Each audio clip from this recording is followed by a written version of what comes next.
A quick note, the following story acknowledges the existence of Santa Claus and explores his origin story. If you or someone in the car seat next to you are not ready to hear that, well, you might want to save this episode for another time. This is 99% Invisible. I'm Roman Mars. Slovenia is a small country in Central Europe, nestled between Italy, Austria, Croatia, and Hungary. It's a land of snowy white peaks, green valleys, and turquoise rivers, beautiful in all seasons, although especially at Christmastime. It snowed really early on during my first winter here, and it was just magical. It felt like I was walking through a Christmas card. That's reporter Will Aspinall. I moved here from the UK with my wife and young family back in 2018 because we were enchanted with Slovenia's landscape and wanted a new life for the kids. And in that first year, we were really curious what Christmas was going to be like in this snow globe of a country. We love Christmas, and I thought we did it pretty well back in Britain. But let's just say what Slovenia gets up to every December kind of blew us away. Like children in the US or the UK, Slovenian kids are visited by Santa Claus every Christmas Eve. They call him Božiček. Môj najljubši mož je Božiček. These are the voices of kids that I recorded at my daughter Marnie's elementary school. Ker prinese bombone pa igrače. I like Santa because he brings me sweeties and purses. And that's Marnie translating. But kids in Slovenia don't have to settle for just one Santa. They also have a more traditional option available, a Catholic saint called Miklaus, who dishes out the gifts on the night of December the 5th. Mój najljubši mož je Miklaus, zato ker... She likes Miklaus because when you go to the show, he throws down sweeties and also brings presents. And if you're a kid in Slovenia thinking, geez, 2 Santas just really doesn't feel like enough, well, don't worry. There is yet another option. He's a festive figure who comes down from the country's highest mountain every New Year's Day to shower the children of Slovenia with good wishes and yet more presents.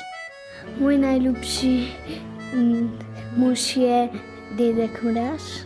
His name, if you didn't catch it, is Dedek Mraz, Grandpa Frost. Veliko brado ima pa palčo ima. He's got a big beard and she's got a stick. Dobro je bilo, ko smo v vrtu videli Dedeka Mraza. It was good with Dedek Mraz because we took a picture with him and had a fun time. If you're doing your sums, that means that this nation of just over 2 million people is visited by not 1, not 2, but 3 different Santas every festive season. As far as I know, they have the highest Santa to citizen ratio of any country in the world. When I found out about Slovenia's 3 Santas, I had so many questions. Why was one Santa not enough for these people? Where on earth did they all come from, and how did they manage to coexist? It turns out that each Santa has had his moment in the spotlight, each in a different period of Slovenia's complicated history. And today, if you want a Christmas season that reflects that history and speaks to all Slovenians, you need all 3 magical men. The people of Slovenia have long been protective of their customs and language, and you can understand why. For hundreds of years, they were ruled by the Habsburg Empire, one of the most powerful dynasties in Europe. Their language superficially was German because they were part of the empire. That's art historian and self-described Anglophone cheerleader of Slovenia, Noah Charney. But anyone living at home and going about their daily activities would have spoken Slovenian. And so that preservation of the language has helped keep them a relatively homogeneous, solid group, despite all of the issues that plagued Europe over the past centuries. The Slovenes were a distinct group of people with their own language, but they did share the same religion with almost all other subjects of the Habsburg Empire, Roman Catholicism.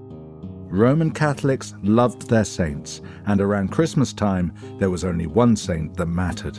Enter Slovenia's first magical Christmas man, St. Nicholas. Saint Nicholas, or Sveti Miklaus in Slovene, was a bishop born in the 3rd century CE. There are a lot of stories that surround St. Nicholas, some of them very gory and un-Christmassy, but the one that matters for our purposes is about a poor old man who got so desperate he was about to sell his daughters into prostitution. St. Nicholas intervened by delivering bags of gold coins to the man's house in the middle of the night. St. Nick coming in with an extremely intense origin story. And his saint day on December 6 is when Slovenian children traditionally received presents while they were sleeping, just like those bags of gold 1.5 millennia ago. But the action really happened the night before, during Miklavševanje, St. Nicholas Eve.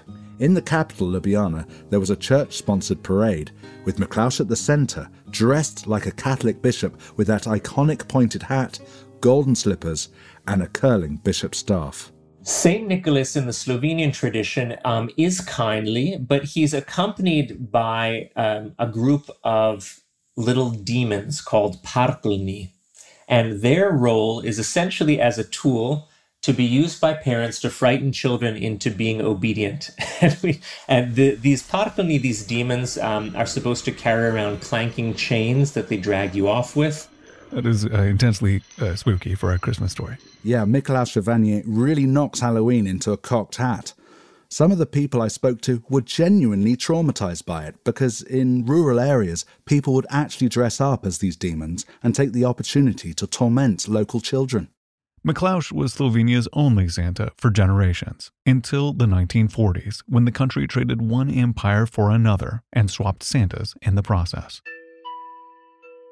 When the Austro-Hungarian Empire crumbled after World War I, the Slovene people decided to join a collection of 6 nations who identified themselves ethnically as Southern or Yugoslavs. Yugoslavia was born. At first, Yugoslavia was a monarchy, but after World War II, it became a communist country led by a charismatic strongman named Josip Broz, better known as Tito. Under Tito, Catholicism was suppressed, and St. Nicholas, aka Miklaus, was banned. So after the World War II, the new Yugoslav communist authorities wanted to banish religious customs from public life, and they wanted to replace them with the new, let's say, socialist holidays. That's Nina Žido, a curator at the Slovene Ethnographic Museum who has researched this period. And I must say that I even met one man. He was playing the role on St. Nicholas, and then the police came. And he told to me that he was in the prison for 2 days because of playing the role of St. Nicholas. Banning dressing up as a Catholic saint was one thing, but taking away presents for children during the darkest month of the year would have been unforgivable. Tito knew that, and so he needed something, or rather someone, to take Miklaus's place. Exit Miklaus, enter our next magical Christmas man. At this point, Yugoslavia relied on the Soviet Union for economic assistance, and Tito decided to borrow from its culture too. Since the 1930s, the Soviet Union had deployed a communist Santa to hand out the gifts. And that figure is called in Russian Ded Moroz, or Grandfather Frost. In Slovenia, he's called Dedek Mraz. Dedek Mraz looked like an enormous bearded man from the Russian countryside. He would appear in factories, and if we're being pragmatic, he was probably someone from the factory team dressed up. The children would come to the factory, and then they would have this positive association with going to the factory, and the parents would feel that the factory was the one giving the gifts to their children. And it's this good communist alternative to Catholic St. Nicholas or capitalist Santa Claus. But a political crisis threatened to end Dedek Mraz before he had even had a chance to spread the holiday cheer. Joseph Stalin wanted Yugoslavia to become a puppet state for the Soviet Union, but Tito was having none of it. And Stalin didn't take kindly to Tito's independence streak. There is clear evidence that Stalin tried to have him assassinated on at least 20 different occasions, including with such James Bond-like gadgetry as a music box that released nerve gas. Tito eventually outlawed all Soviet influence in Yugoslavia, but he wanted to keep Dedek Mraz, just not dressed like a Russian. He wanted to, Yugoslav him up a bit. But Tito's initial attempts were a little haphazard. Over the next few Christmases, Grandpa Frost appeared dressed up as a soldier, a miner, a sailor, even a striking worker, basically socialist archetypes of Yugoslav proletarian heroes. Yeah, at the beginning it was quite political, like Dedek Mraz was bringing the greetings from Tito. But neither the original recipe Russian Dedek Mraz or the Yugoslavian cosplay version really caught on in Slovenia. The people just didn't buy it. It felt phony. And so Tito decided to allow each of the 6 Yugoslav nations, including Slovenia, to design their own bespoke version of Grandpa Frost. And Slovenia, this country that had long been a part of a bigger empire, took the opportunity to redesign Dedek Mraz and turn him into something distinctly Slovenian. A 69-year-old painter called Maxim Gaspari was brought in to handle the design. This was a genius decision because although Gaspari was a classically trained artist, he was first and foremost a commercial illustrator with a broad fan base. I think of him as a Slovenian Norman Rockwell. And when it came to Christmas, Gaspari knew what would appeal to as many Slovenes as possible. He tends to be known to the general public because he did this series of paintings that were made into postcards and collectibles of folk scenes related to the Christmas holiday. They're very twee now, but this was the Christmas aesthetic that people would be used to in Slovenia. In 1952, Gaspari created 3 postcards of his new, updated Slovenian version of Dedek Mraz. He's smoking an old-fashioned decorated pipe that is associated with this one small town in the mountains. He's got a long sheepskin coat with these ancient Slovenian flower motifs on the coattails, and he's got a hat made out of dormouse fur. Dormice were one of the few sources of protein available to the rural poor, and it takes a lot of dormice to make a hat. And Dedek Mraz is like that. He is a trapper who hunts dormice. He is not wealthy, but what wealth he has, he shares by bringing gifts to children. Slovenian fairy tales are full of modest and humble heroes who rise to the challenge when needed.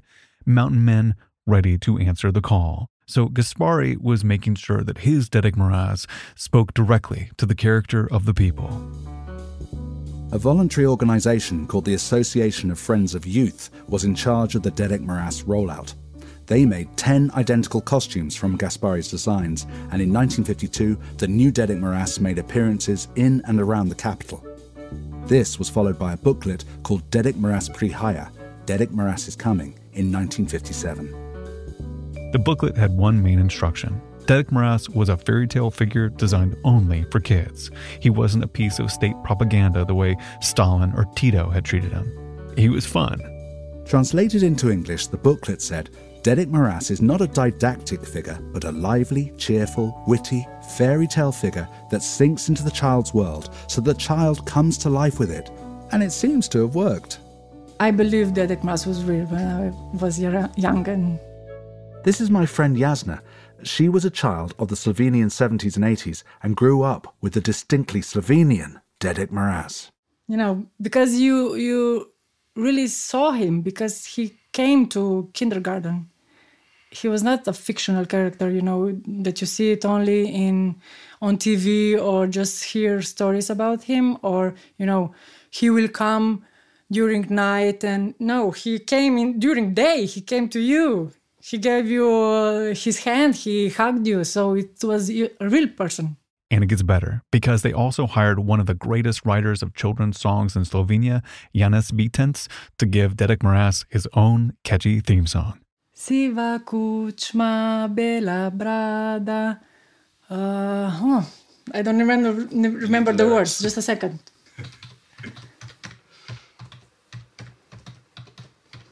Yeah, here it is. Okay. Yeah. Siva kučma, bela brada, topel kožu, zvrhan koš, joj že prišel je med nas, stari dobri Dedek Mraz. Grey hat, white beard, warm coat, full basket. Oh, he's already come among us, good old Dedek Mraz. Red balls, books, notebooks, dolls, sleds and more. Oh, he's already come among us. Good old Dedek Mraz.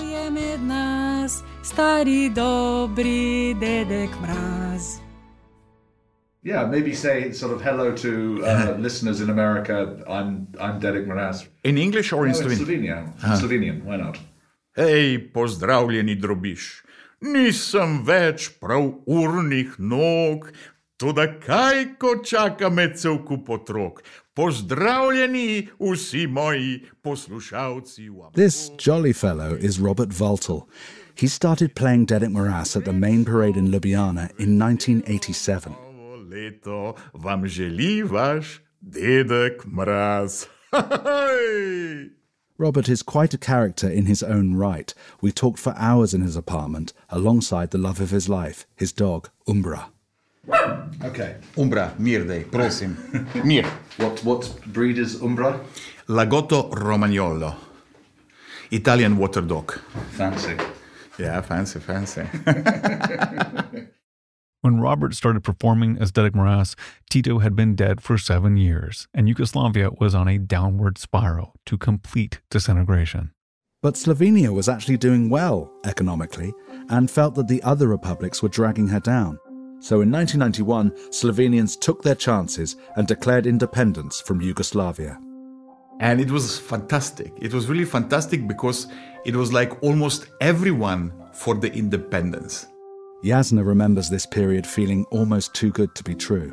Yeah, it was scary a little bit because we knew that they wouldn't let us go that easy. So it was exciting, and also, you didn't know what will happen. And then when it happened, it was like everything at once. On June the 24th, Robert and a group of actor friends were performing all over the capital. He still vividly remembers how happy everyone was in the hours leading up to Slovenia's formal declaration of independence. It was beautiful in Ljubljana, everywhere, happy people. And then we went to sleep, 4 or 5 morning, and then start the alarm for the bombs. So that was really shock. The Yugoslav Air Force dropped bombs and rockets and cannon at Slovenian militia targets throughout the day. But the war only lasted 10 days. Slovenia escaped the horror that befell many of the other former Yugoslav nations throughout the 1990s. What's happened in Croatia first and Bosnia, it's horrible. It's really horrible. So, but for Slovenia we were lucky. After centuries of being part of monarchies, empires and failed 6-part nation states, Slovenia had achieved independence in under 2 weeks. But this victory led to a battle over Slovenian culture, one that almost spelled the end for Dedek Mraz. We were afraid that Dedek Mraz can disappear because some people, they want, to kill him. Many Slovenes saw this moment as an opportunity to move into the modern world and reject everything from the past. And despite his fun Slovenian rebrand, some people still associated Dedek Mraz with the Soviet Union.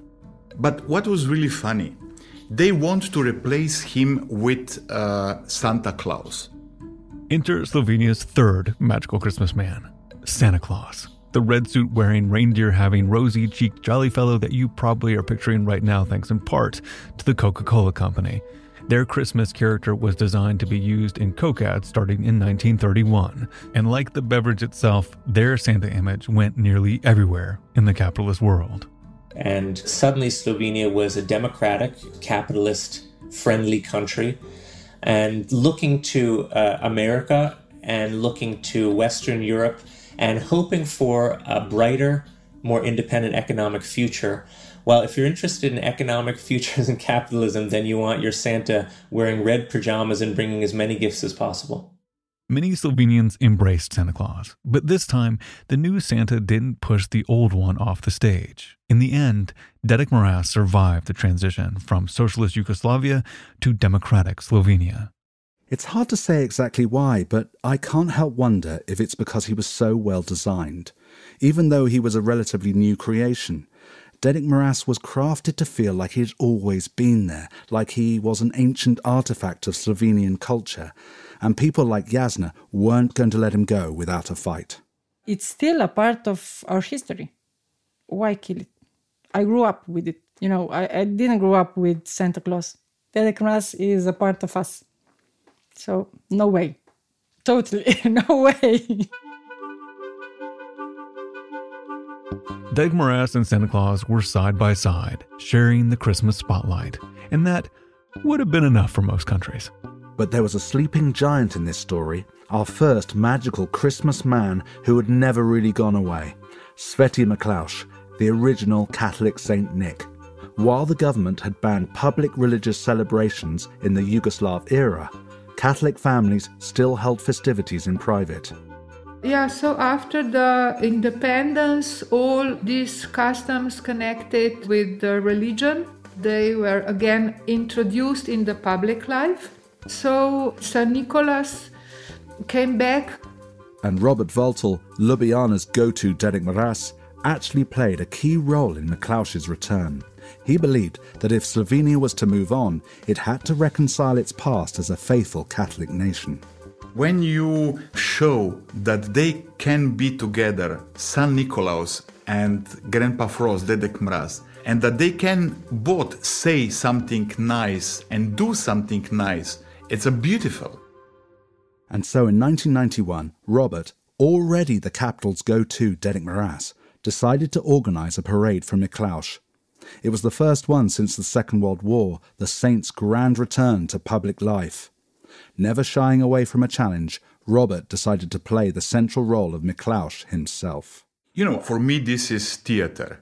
And when I work theatre, I want to do perfection. To get into character, only the most authentic costume for Sveti Miklauš would do. I asked the Bishop of Ljubljana to rent me original, old, Catholic bishop stuff, and I was really beautiful, even with the golden shoes. And ever since that moment, when Miklauš returned to the streets of the capital, Slovenia has had all three Santas at Christmastime. And Slovenes have not only completely accepted all the three good men, Tri Dobri Možje, they've been packaged together in a month of non-stop festivities called Merry or Veseli December. Veseli December. It's the whole month, It's like the month of the parties and the happy stuff. And that's why we have all three men, because it's the whole month of good and merry stuff. Each Santa gets its own specific time slot to perform their own brand of Christmas magic. First on the calendar is Miklauš. He appears at churches across the country and parades in the big cities on the evening of December the 5th. I took my family to this parade in 2018. My daughter loved Miklauš, but she didn't react too well when his demon helpers first appeared.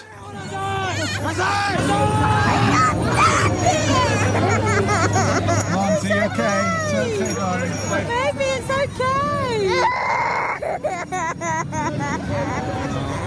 There are crying children, including my own.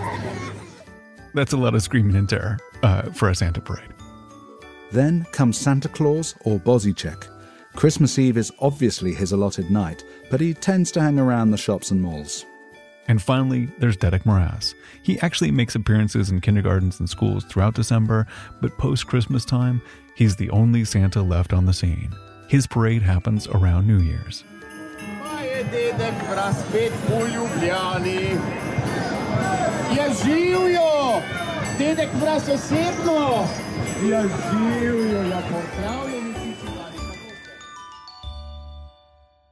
Over the course of reporting this story, I met performers of all three Santas, including Robert, and they take their jobs extremely seriously. This is not carnival. This is something very important for children.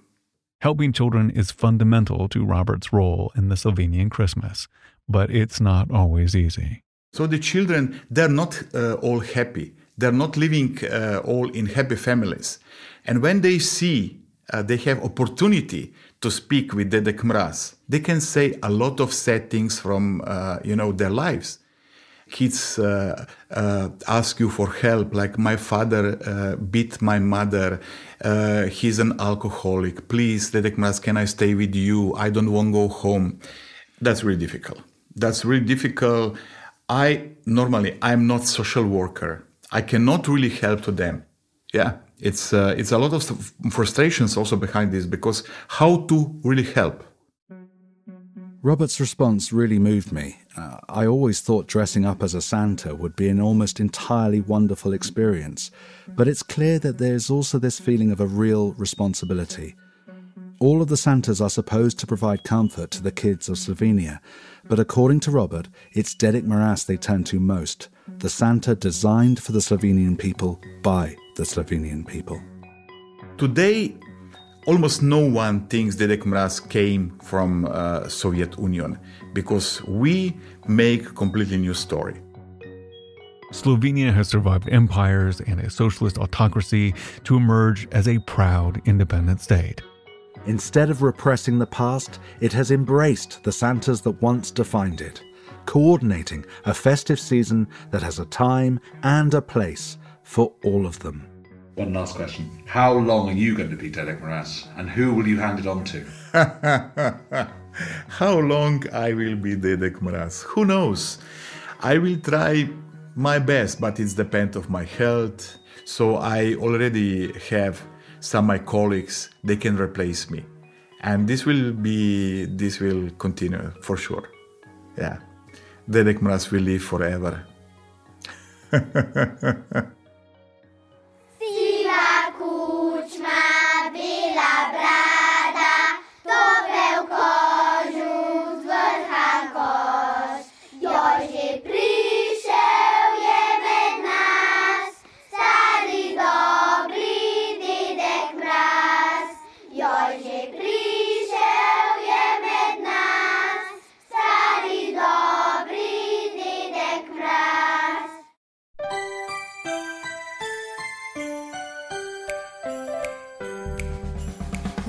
Coming up after the break, we find out which of Slovenia's three Santas is the most popular of all.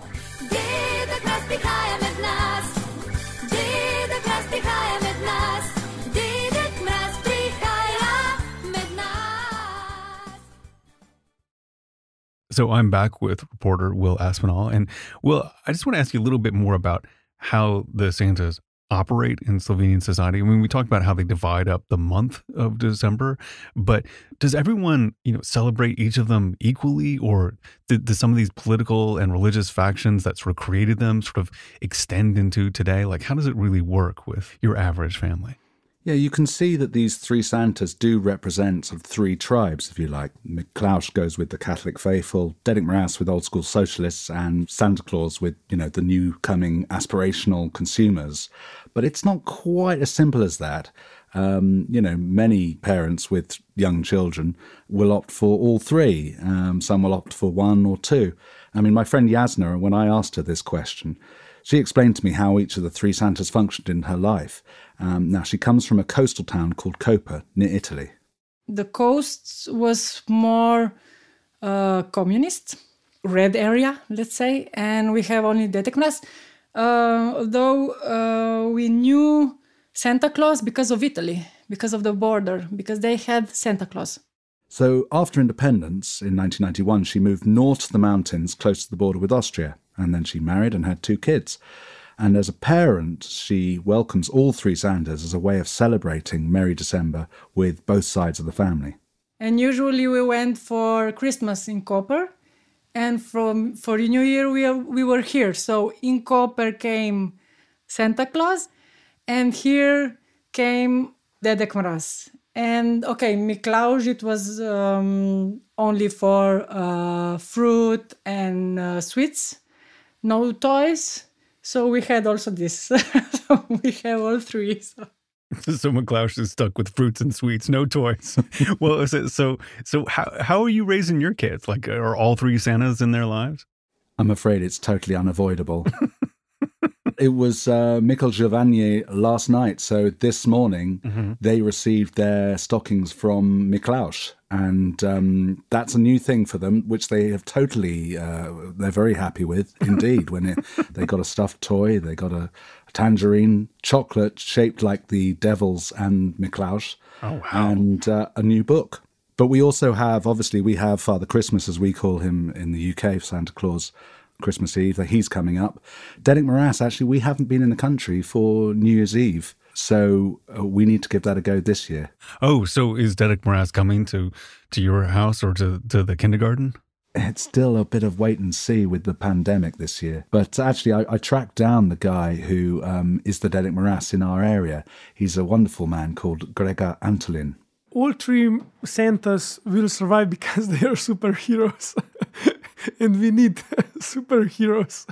Before the pandemic, he would make his living doing live performances in kindergartens all over December. He had other jobs during the rest of the year.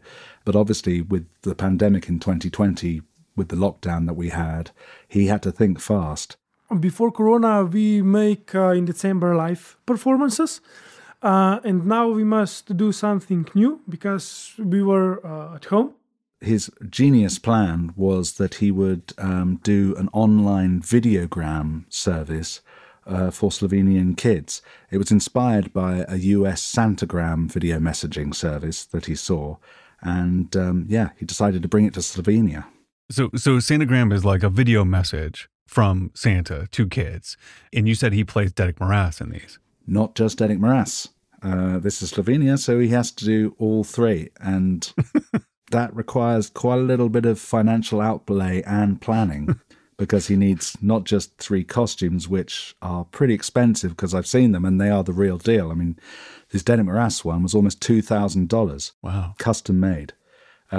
He then has to do 3 different sets, and then he records a different video with each of the most common children's names in Slovenia. We recorded 150 names of boys and 150 names from girls.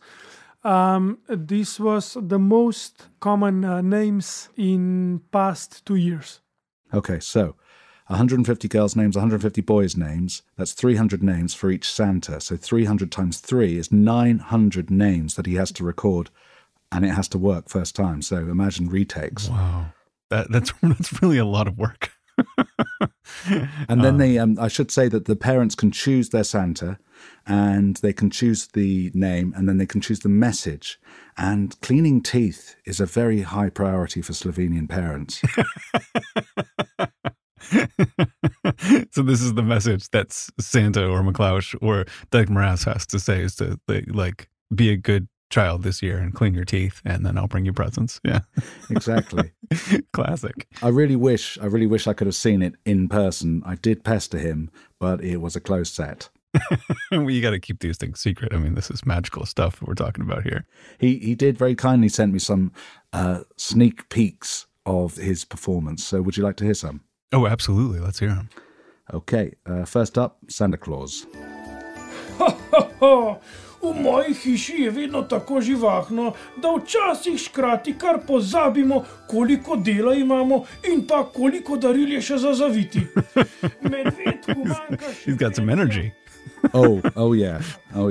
And then, okay, so next up we'll have Miklaus. V nebeški pekarni vsako leto dovolj zgodaj začnemo s peko piškotov. Letošnji prvi pekovski dan je šlo čisto vse narobe. Parkelj niso guncali afne, naredili pa nič. He's kind of like the previous one, but like a little bit more edge in his voice. Exactly. And, I'm afraid I've been here 3 years and I can pick out 1 or 2 words. I heard Palkelny. I had the demons mentioned. But yeah, a little bit more serious maybe. So let's hear Derek Morass. Dobrodošel pri meni doma. K sreči me je budilka zbudila, saj sem babici zimi obljubil, da bom strl orehe za njeno slastno potico. Wow, he does that 900 times. That must be exhausting. I like this guy. He's dedicated to his craft. That's fantastic. Did he mention that he had like a preference of which one he liked to perform the most? He is a big fan of Derek Morass. Yeah. Yeah. I mean, you can kind of tell. I mean, they're all excellent, but like, there's like, you mentioned that he spent $2,000 on the costume alone. That Derek Morass is really like, that's a great one. It's a great one. And it's the Slovene icon, isn't it? And I think he really embodies it.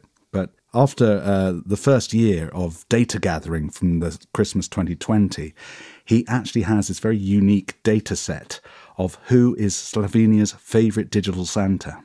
Oh, because people order these custom videos, and so therefore he knows how many people want Santa versus McCloush versus Derek Morass.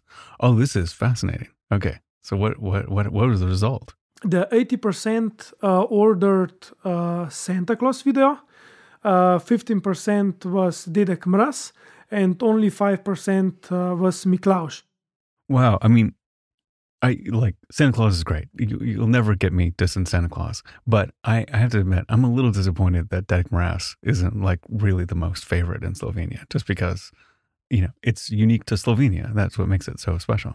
Yeah, you kind of want Derek Morass to be number one, don't you? But you do. You do. But the way I see it is that Santa Claus has got everything. As Gregor says, he's got the TV, he's got the songs, most of the songs, he's got the merch, he's got the advertising. He's the king of the screens. Yeah. And Slovenia, like any country, is as outward facing as it is inward. So I think to have 20% of Slovene parents choosing alternative is actually pretty incredible. Yeah. Yeah, that's a good point. That's a good point. Well, I'm totally fascinated by these three Santas and how much they mean to the country and how much they sort of map onto the history of Slovenia. I just can't thank you enough for bringing the story to us. I just had a joy, watching you make it and bring it to us. It's been fascinating. Thank you, Roman. It's been a pleasure.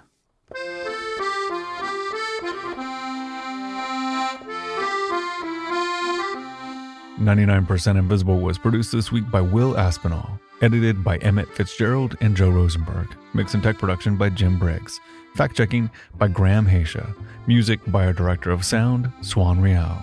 Delaney Hall is the executive producer, Kurt Kolstad is the digital director. The rest of the team is Vivian Lay, Lasha Madon, Christopher Johnson, Chris Berube, Sophia Klatzker, and me, Roman Mars. Special thanks this week to Robert Kuznick. We are part of the Stitcher and SiriusXM podcast family, now headquartered 6 blocks north in the Pandora building, in beautiful, uptown, Oakland, California. You can find the show and join discussions about the show on Facebook. You can tweet at me at Roman Mars and the show at 99pi.org. We're on Instagram and Reddit too. You can find links to other Stitcher shows I love, as well as photos of Derek Morass in action in Slovenia at our website. It's 99pi.org.